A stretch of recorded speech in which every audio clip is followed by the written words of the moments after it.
Dito sa mundo, ito talaga yung totoo, yung realidad na dapat alam mo at ng lahat ng tao.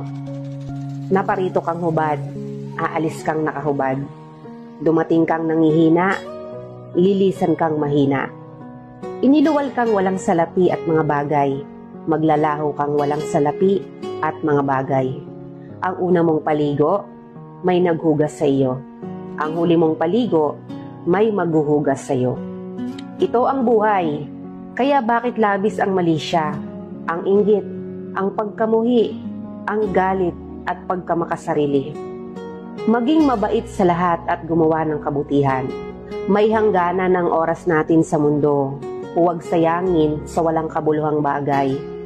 Manalangin at higit sa lahat, huwag na huwag nating sasambahin ng pera.